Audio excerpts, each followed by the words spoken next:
Welcome in, everybody, to what is now turned into our annual Kentucky Derby preview with our man from Batavia Downs, the Director of Marketing, Ryan Hasenauer from Batavia Downs and Hotel, and, of course, across Western New York, OTB. And it's the first Saturday in May this weekend, of course, which means the Run for the Roses and the Kentucky Derby. And Ryan Hasenauer, kind enough to join us here during his busy week. Ryan, for you and the horse racing industry, this is Super Bowl week. I know you're ready to go. Yes, it's exciting to actually have it be back on the first Saturday in May, Brian, because it was Labor Day weekend last year. So we're just really happy to be back. I think they're going to have 75,000 people at Churchill Downs. It's looking 73 degrees and sunny, so that's really great for everybody. And just looking forward to getting slowly back to normal when it comes to betting on the race and just getting back at it. That's right. All right, so we appreciate you clicking on this. Ryan's going to give you a breakdown of all the horses, ideas for bets. If you're a long shot guy, he'll give you a name or two, and then he'll tell you what his picks are here. But before we get to that, Ryan mentioned, yes, it's definitely a little bit more normal than the last previous Derby was. So if you used to be in a Derby routine on Derby day for your betting and maybe where to go to watch it. Ryan, let's talk about what is open, what's available, and what sort of protocols do people have to follow this year? Sure. So in between last year and this year, a lot of things have changes. There's not as many OTB branches open, unfortunately. So go to westernotb.com.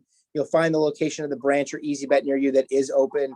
Some local easy bets are still closed. Those restaurants are closed. So you just got to make sure that the place you normally go is still there and open. Of course, open 24/7, 365 is Batavia Bets. You can always make your wager on there. And during the shutdown, horse racing was one of the only things going. It was us and UFC. And people were wagering like crazy on Batavia Bets. So a lot of people did get a Batavia Bets account last year. If you forgot your password, we'll help you recover it and you can get yourself back in, fund your account, and get ready to make your wagers there.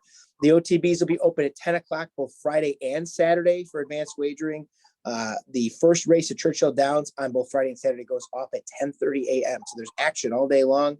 And here at the Batavia Downs location, we are going to be open for horse racing betting beginning at noon tomorrow, Friday, going until about 6 o'clock, and then it'll be in the Park Place room. So you walk in, you'll get your temperature taken, you'll get the questions, and then once you've passed that, you'll be allowed to go inside the Park Place room. Of course, we're doing the social distancing thing. We're doing the situation where we have the masks and the face coverings and all that good stuff. So just making sure you're adhering to all those things when you come on those days.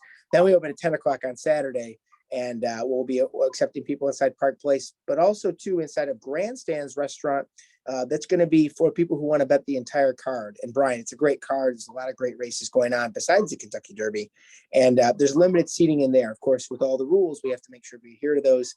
The Derby dinner, which we've been promoting on our Facebook page, is sold out. So better luck next year. However, if you do want to make a reservation, we're going to do the exact same thing for the Preakness in 2 weeks. So if you want to call Sarah at our offices here, you can make a reservation for the Preakness party. Same deal. Have the hats and the fun stuff. We're going to have a served buffet. We're going to have free play for you. We're going to have free programs. So again, looking forward to seeing everybody this weekend for the Derby dinner who did get in. So yeah, awesome. Yeah, that should be a really, really fun time as we start to get people vaccinated and start to get back to normal. Ryan, events like this, I'm thinking going forward, people are you and I, big sports guys, like going to an event where other people are there to cheer and yell and scream and, all that sort of stuff is why we love sports. But it's something that over the last calendar year, we haven't been able to really do much of it all. So I think that events like this, people are really, going to be appreciative and enjoy themselves. And obviously you just laid out all the great opportunities that people can do that. The Derby itself, we know it's one of America's greatest traditions in terms of the sports calendar on the year. And this is the biggest horse race of the year, Ryan. And we know, is this in terms of the money involved in normal betting, is this usually the event that gets the most attention in terms of the amount that's bet at the end of the day when the race starts? Yeah, I would say so, at least in the United States. There's some other races that do go off in the United Arab Emirates that are for 12 million. This is a $3 million race, but those are 12 million or 10 million. They certainly get a lot of handle, but because of the times that they run early in the morning or very, very late at night, they're not necessarily getting the handle that the Kentucky Derby might get.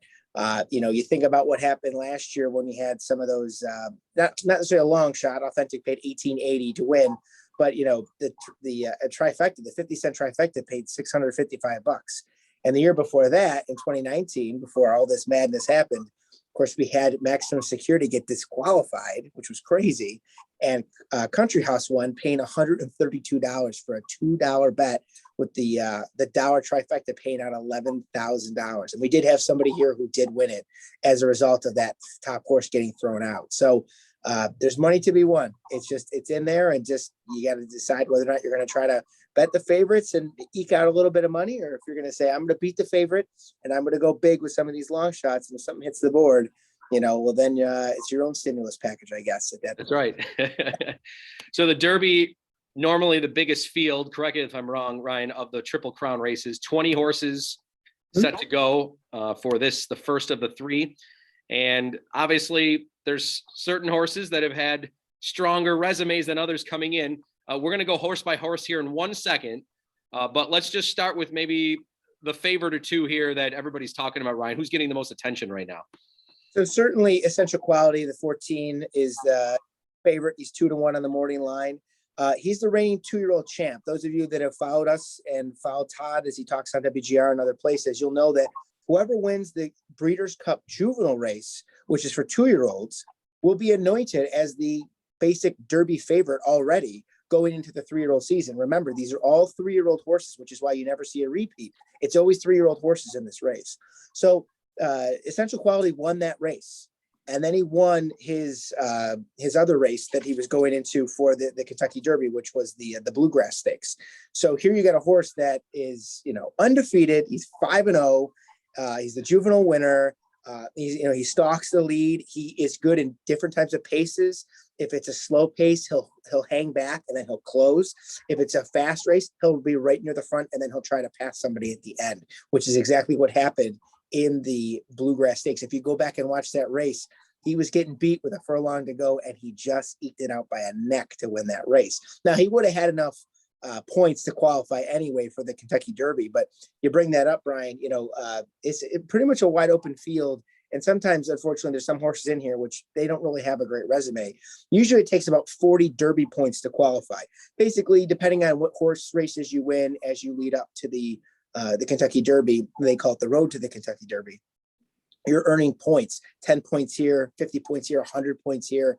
Well, usually it takes about 40 points to get in. There's some horses here that only have about 10 or 20 Derby points, but because other horses above them decide to drop out, they're going to race in the Preakness, they're going to take off the time or whatever. You've got some horses in here that I don't know what they're going to do. There's going to be a big pack at the end. Somebody's got to finish last, right? But we'll see what happens. But Essential Quality is getting a lot of attention because, of course, he's one of the best. But the horse that's going to be right alongside him, literally, the number 15 horse is Rock Your World.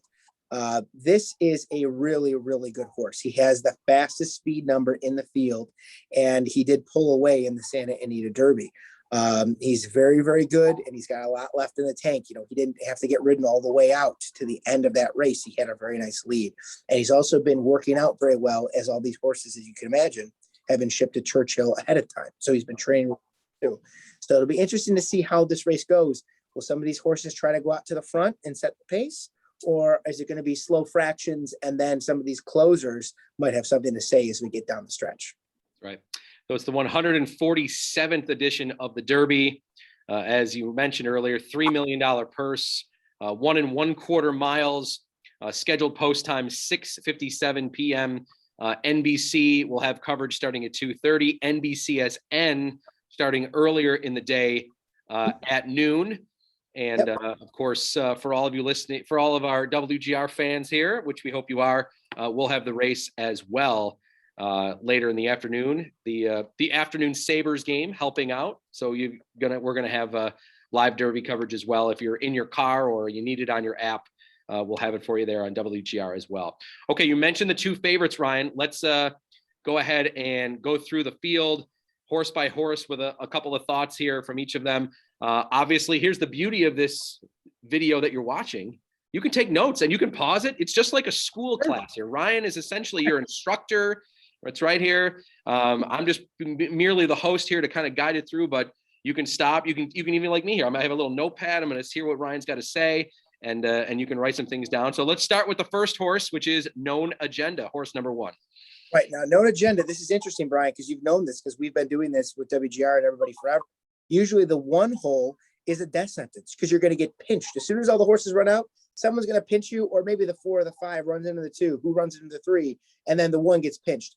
Well, last year they bought a new gate at Churchill. Instead of having, if you watch old videos of YouTube and you see old derbies, there's always 2 gates. There's gates 1 through 15. Then there's like a little bit of break, like a trailer, and then there's 6 through 20. If you noticed in 2019, last year, September, they brought a new gate, the 20-horse gate. So they also moved it off the rail a little bit. So the 1 horse isn't as pinched as it usually is. Don't get me wrong, still a disadvantage. But at the same time, it's not as big as it was before. And Known Agenda will likely stalk the lead, but he'll have to get a good start and he'll have to get out there. Todd Pletcher's the trainer. Todd, of course, one of the big trainers out there. Rod Ortiz Jr., who has just been on fire lately, will be the jockey there. He's 6-1 on the morning line. He won the Florida Derby, which is one of those Derby prep races. He's the son of Curlin, who, of course, is a very good racehorse.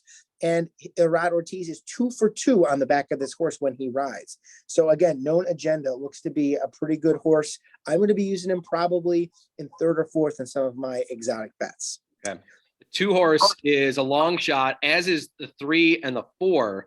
So as of our recording of this on Thursday, you got Like the King, horse 2, Brooklyn Strong, horse 3, and Keep Me in Mind, horse 4, which all at this moment, Ryan, are 50-1. So is there anything there that jumps out of those 3? One thing you might want to look at for the 2, and Brian, I know you're a big fan of the 2 these days, is full. Well, listen, we're doing this to bet. It's a full disclosure here. I'm in a pool at work, and we drew horses today, and I have it sitting here because I showed Ryan. As you can see, I drew the 2 horse, Like the King. So I probably will not be living like the king with any money that I win off of this, which I'm guessing will be nothing. But Ryan maybe he's going to give me a little hope here.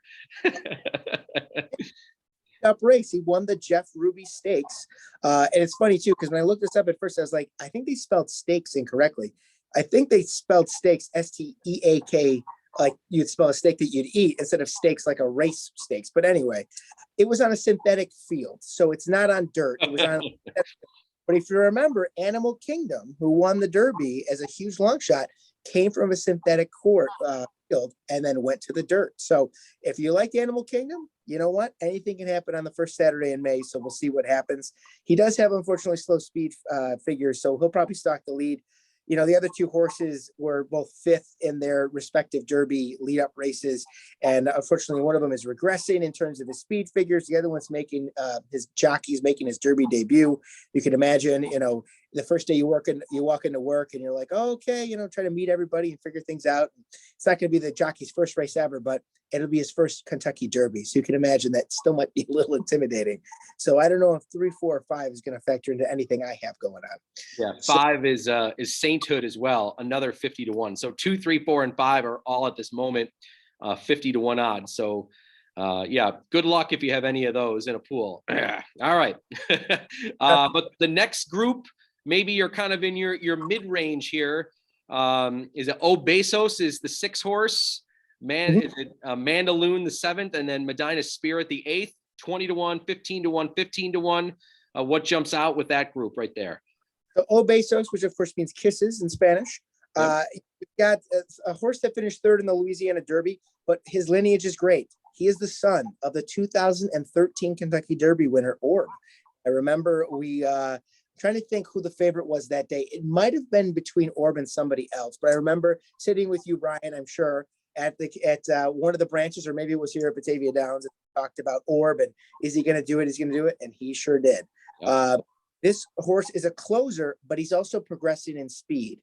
He's getting better with each and every race, and that is a huge deal. You got to get good at the right time. Whether you're a playoff hockey team, you're a playoff football team, or you're in the Derby, you got to get better when the real season starts. So he does not have a triple-digit speed figure, but he's getting better. He had a 96 speed figure in his last race, so that's a big deal. Mandaloon, the number 7 horse. This horse is getting a little bit of a talk from the wise guys. Everyone always talks about the wise guy horse. Well, he certainly was trending in the right direction, but then, however, He just did terrible in the Louisiana Derby, finishing 6th, just did awful after winning the Risen Star Stakes, which is kind of the lead up race to the Louisiana Derby. Happens a couple weeks before that. He was progressing. And sometimes if, they say, throw out the last race. If the horse had been, throw that last race. How was he doing before that? He was doing good. And the horses know when they do bad. The horses know when they don't win. They see the horses ahead of them.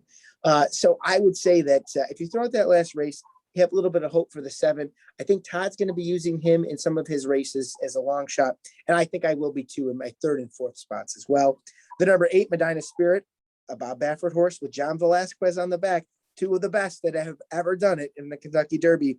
He was 2nd in the Santa Anita Derby. He's been 1st or 2nd in all 5 of his lifetime races. And he also is progressing in speed. He'll likely stalk the lead as well. All right, so that gets you through the first 8 horse. The 9 horse, Hot Rod Charlie, that's an 8-1. So that could be attractive for people thinking, is Hot Rod Charlie a horse that could possibly win the Derby here, Ryan? Well, my father-in-law is named Charlie, so I would be foolish to bet against this horse. So I'll be sure to include him on all of my bets. Doug O'Neill, who of course trained I'll Have Another in 2012, is the trainer there. He won the Louisiana Derby, but not only did he win it, he went wire to wire. He went right out of the gate and went there. He will press the pace. He's the son of Oxbow, who won the Preakness Stakes so many years ago, and he'll be having his blinkers on for the first time. Of course, blinkers on helps the horses focus. So you've got a great horse here.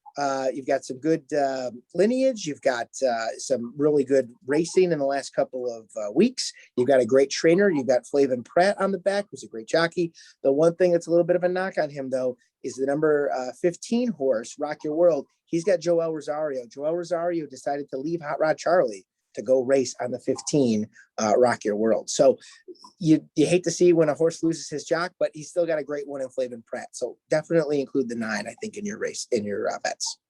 The 10 horse Midnight Bourbon and the 11 horse Dynamic One, they both, as of this moment, are 20-1 odds. Anything of note from those 2 horses, Ryan? Sure. Midnight Bourbon's got the very, very good Mike Smith, legendary Hall of Famer Mike Smith on the back. He was 2nd in the Louisiana Derby, and his comes from the Breeders' Cup Classic 2-time winner, Tisnow, who's a great sire there. He will also press the pace. So probably watch for the 9 and the 10, maybe to go out together to the front when the race begins. The 11 is Dynamic One, another Todd Pletcher horse. And he was 2nd in the Wood Memorial, but it should be noted this Wood Memorial is one of the slowest Wood Memorials ever. He's a son of Belmont Stakes winner Union Rags, which I believe won I'll have to check this, but I think he won the Belmont Stakes on the day that I got married, on my wedding day. I'll have to check that out, but pretty sure that's the horse that won it that day. Unfortunately, Union Rags won that race, but it's because he has the long distance genes and not necessarily the speed genes. So at 1.5 miles, he might be great, but at 1.25 miles, which is what this race is, not sure if he's got the speed figures there. Yeah. All right. The 12 and the 13 are both long shots, both 50-1. Helium is the 12 and Hidden Stash is the 13. Is there any hope for either of those 2 horses in any way? Well, if you look at Helium's lineage, or sorry, not his lineage, but if you look at his races, he actually won the Tampa Bay Derby. So here's a horse that won one of the big 5 of the races that get you into the Derby, and they placed him all the way 50-1. It's just basically his speed figures. I don't know if he's got speed to even get where he needs to go with this. The number 13 horse has 2 very special connections. Firstly, it's the first female trainer that we've had in a very long time. Vicky Oliver is the trainer for Hidden Stash. Also, for those of you that are Syracuse basketball fans, you'll know that Hidden Stash is partly owned by Jim Boeheim. So that is a big Western Central New York connection there. So if you're a Syracuse fan, might want to throw a couple bucks on Hidden Stash. He has won at Churchill before. So this is a horse that's familiar with the grounds, and he's done some racing there. So I'm probably going to include Hidden Stash at least in 3rd and 4th in some of my wheel bets, but probably won't be taking him to win. We already talked about the 2 favorites, 14 Essential Quality, the 2-1 betting favorite as of this moment, as of this recording, and then the 15 horse Rock Your World. I'm sure they'll be a part of our discussions here when we get Ryan's picks at the end. Let's go to the 16, and that is King Fury at 20-1. So King Fury, of course, coming with trainer Ken McPeak, who's a specialist at these long shots. It seems he won the Lexington Stakes, which is a grade 3 race. That's kind of a lead up race. And he's a stalker and a closer. But what's interesting about him is he's won twice at Churchill already. So again, another horse that's familiar with the field. I don't know if there's anything else in there that kind of leads me to think that I'm going to bet any sort of money on him. But any horse that's done well at Churchill already is certainly one into a little bit more. Yeah. 17 is highly motivated. And this one you're thinking maybe could be a stalker at some point. Yeah, Javier Castellano, my good friend Chris always tells me you never bet against Castellano. He's 10-1, second in the Bluegrass Stakes. He's the horse that ran out of gas and let the 14 Rock Your World, or excuse me, Essential Quality pass him at the very, very end. I don't know if he's got what it takes to get the extra 2 furlongs to 1.25 miles. But certainly he'll try to stalk the lead and make a move late. He was winning wire to wire at the last race, so you almost wonder if he tired himself out. Yeah. The last 3 horses, again, kind of on the long shot side, 18 Super Stock, 30-1, 19 Soup and Sandwich. That sounds good. 30-1. And then Bourbonic. Am I saying that right? Bourbonic. Thank you. Bourbonic also 30-1. Anything of note from those final 3 there in the 18, 19, and 20 starting spots? So Superstock, he had a perfect trip in the Arkansas Derby. He basically sat behind the 2 favorites, moved out at the end, and won. And that's great when you're going up against 8 horses or 10 horses. When you've got 19 other horses, it's tough to get another perfect trip to make the win. So I don't know if we're going to see anything great for Superstock. Super Sandwich, hands down, the best name in the field. There's nobody. Sure. And of course, people that are betting on him are going to get a little bit worse odds just based on the fact that people like the name so much, as many people do bet just based on name. He is the only other gray horse in the field. So Essential Quality, the favorite's a gray. He is the other gray in here. He will likely press the pace as well. He's got a good speed figure. So if he gets out in front and tries to just kind of make everybody else catch him, there's a good chance that he's going to factor in there. But with so many of these closers picking horses off at the end, I don't know if he's going to do so well. Now, Bourbonic's also interesting too, because he won the Wood Memorial, but again, as we mentioned before, the slowest fractions in the history of the Wood Memorial. So it's not really that exciting that he won that. He is a closer though, and the number 20 post is perfect for him. He's going to let everybody go ahead. He's on the far outside. He's going to settle in where he wants to settle. And when he wants to make a move, he's going to do it. The problem is the number 20 needs a very slow pace for him to be able to pick horses up at the end and make any noise. I'll probably end up using maybe 1 or 2 of those horses in my exotics with my 3rd and 4th spots, but I just don't see them finishing 1st or 2nd. Okay. Weather looks good as of this moment. The forecast is for sunshine, temperatures in the low 70s. So that hopefully doesn't end up being a factor at all. Right. Let's go to your picks here, Ryan. Officially, what are you thinking? Like, what's going to be a couple of your wagers? What are they going to look like? So I'm going to absolutely use the 14 and the 15. Essential Quality and Rock Your World. You've got to use them. I think that I'm also going to be using the number 6, Obesos. I have a good feeling about that horse. I think that he's got good lineage. I see that. So that's somebody who I think I'm going to use. I'm going to absolutely use Hot Rod Charlie, like I said I would. So probably those horses I will use at the top in my 1st and 2nd positions, probably do some dollar superfectas with those guys. But then some of these other horses I mentioned as well, I'll be including them in some of these trifectas, these 50-cent tries and these dollar supers that I'll also be betting that day. If you follow me, as I'm sure hopefully many of you do, at Ryan H7681 on Twitter, I'll be tweeting out different things that are happening during the course of the day. I'll also be tweeting out my picks probably an hour or 2 before the race goes off, even early. Kind of depends on that. But that's kind of where I'm looking, Brian. So that's we're just hoping to see everybody, making your wager at the OTB branches, the easy bets, Batavia Downs, or of course at bataviabets.com. That's right. Yep. So, and you can do it right on your PC, tablet, smartphone, bataviabets.com. It's super easy. Set up an account and you can go there. You can also follow Batavia Downs on Twitter. A good follow. They'll have more of the details there throughout the day. And obviously Ryan as well. I'll be retweeting Ryan's picks on Saturday. So you can look for that. And also Todd Height, the OTB handicapper, will be on. If you're watching this on Thursday, he'll be on Friday morning on WGR, right, Ryan, with kind of his picks, right? Yep, he'll be on Howard and Joe. Okay, so we can listen for that as well. Okay, Ryan, well, thank you so much as always. For all of you that listen, thank you. Hope you got some good insight from Ryan. Look for this again for the other 2 Triple Crown races. We'll be doing it again for the Preakness and the Belmont. So we appreciate you tuning in here on our YouTube channel. Ryan Hasenauer from Batavia Downs. Thank you and enjoy the Derby. All right. Thanks, Brian. We'll talk to you soon. Okay. See you, everybody. Thanks for listening.